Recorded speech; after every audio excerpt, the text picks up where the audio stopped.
नमस्कार मित्र हो, मी कॉम्रेड गंगाधर गायकवाड, नांदेड.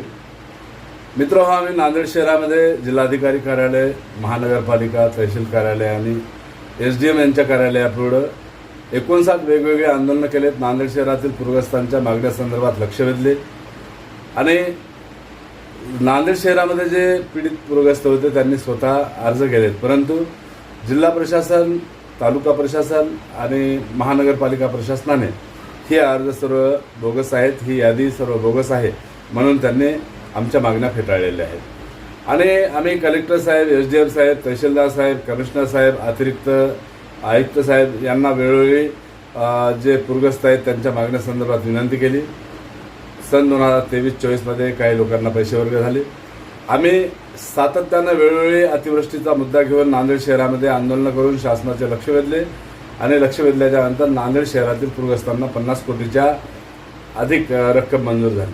त्यामध्ये लोकप्रतिनिधी असतील, कलेक्टर आणि महसूलचे जे अधिकारी आहेत त्यांच्या संपर्कामधले लोकप्रतिनिधी होते, त्यांनी बोगस नावाची यादी संबंधित अधिकाऱ्यांना, बिल कलेक्टर, तलाठ्यांना दिली आणि ती यादी पात्र करून करोड रुपयाचा, अर्थातच 50 कोटीच्या आसपास रक्कम जी आली होती त्या निधीचा गैरवापर केला, अपहार केला असं आमचं म्हणणं आहे.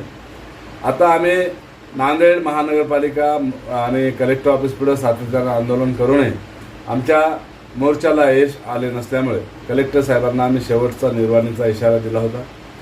कलेक्टर साहेबांना आम्ही भेटून चर्चा केली. कलेक्टर साहेब म्हणाले की आता आम्ही ते प्रकरण क्लोज केलेलं आहे. मित्र हो, वाळूचे धक्के बंद झाले असताना देखील वाळूचे प्रकरण क्लोज होत नाहीत. अवैध धंदे बंद झाले असं दाखवत असले तरी अवैध धंदे मोठ्या प्रमाणात सुरू आहेत. नांदेड जिल्ह्याचे कर्तव्यदक्ष SP आदरणीय अविनाश कुमार आणि माननीय DIG उमाप साहेब यांनी कसोशीने प्रयत्न केल्यामुळे नांदेड शहरातील गुन्हेगारावर वचक बसली आहे, परंतु महसूलचे मुख्य महसूल अधिकारी आहेत, कलेक्टर यांनी मात्र आमच्या प्रश्नाकडे दुर्लक्ष केलेलं आहे. म्हणून येत्या 16 जून 2026 पासून आम्ही आमच्या democratic federation of India, centre of Indian trade union आणि all India democratic women's association त्या वतीने मंत्रालय, मुंबई, आझाद मैदान येथे बेमुदत आमरण उपोषण सुरू करणार आहोत. अर्थातच नांदेड जिल्हाधिकारी महोदयांनी आमच्या मागण्या इथं फेटाळल्यामुळे आम्ही जिल्हा प्रशासनाच्या विरोधामध्ये आंदोलन करीत आहोत, महानगरपालिकेच्या विरोधामध्ये आंदोलन करीत आहोत. महसूलच्या SDM साहेबांच्या विरोधामध्ये आंदोलन करणार आहोत. तहसीलचे तहसीलदार आहेत त्यांच्या विरोधामध्ये आझाद मैदान मुंबई येथे आंदोलन करणार आहोत. आणि ह्यामध्ये सांगायचं तात्पर्य हे आहे की नांदेडचे तहसीलदार किमान 3-4 वेळेस नांदेड तहसीलदार म्हणून रुजू झालेले आहेत. त्यांचा इथं काय इंटरेस्ट आहे हे आम्हाला माहीत नाही. नांदेडचे SDM आहेत ते देखील अगोदर नांदेड जिल्हाधिकारी कार्यालयामध्ये RDC म्हणून त्यांनी काम केलेलं आहे. महानगरपालिकेचे आयुक्त एवढे हेकेखोर आणि कायद्याला न जुमानणारे आहेत की त्यांनी आम्ही ज्यावेळेस त्यांच्याकडे मागण्या केल्या त्यावेळेस त्यांनी त्या विरोधात काम केलेलं आहे.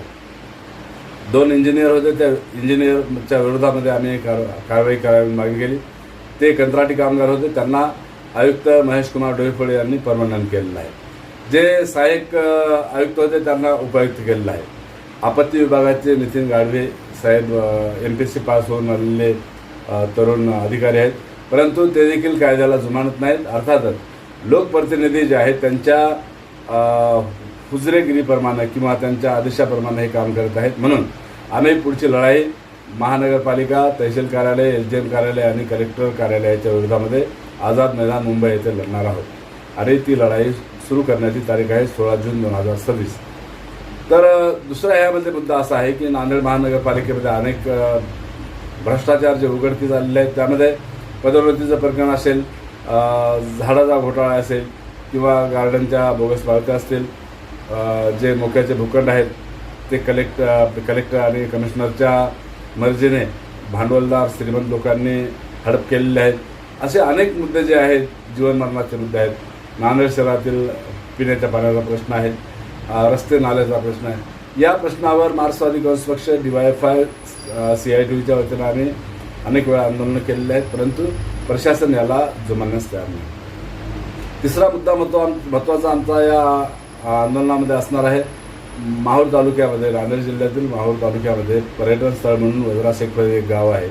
त्या गावामध्ये साधारणतः 55 वर्षामध्ये अद्याप प्लॉट पडलेले नाहीत आणि त्या गावाची आजूबाजूची जमीन आहे ती सर्व गावठारी जमीन दत्तशिखर संस्थान या संस्थांची आहे आणि त्या संस्थांची ट्रस्टी जे आहेत त्या कास्तकारांना जे कब्जेदार आहेत त्यांना हाताशी धरून ती जमीन गावातील जे प्रतिष्ठित आहेत ज्याची ऐपत आहे त्या लोकांना विकून टाकलेली आहे आणि आमची मागणी आहे की 55 वर्षामध्ये तेथे प्लॉट पडले नसल्यामुळे गावातील ज्या लोकांनी अर्ज केलेले आहेत नांदेड जिल्हा मजदूर युनियनच्या अंतर्गत जे कामगार आहेत त्यांनी अर्ज केलेले आहेत आणि त्या अर्जदारांना मोफत जमीन देण्यात यावी प्लॉट 30/40चा प्लॉट देण्यात यावा आणि घरकुल बांधण्यासाठी 5 लाख रुपयाची तरतूद करावी। या सर्व मागण्या आम्ही सातत्याने जिल्हाधिकारी कार्यालयासमोर केलेल्या आहेत तहसीलदार माहूर यांच्या कार्यालयासमोर केलेल्या आहेत BDO माहूर यांच्या कार्यालयासमोर केलेल्या आहेत परंतु मार्ग सुटत नाही।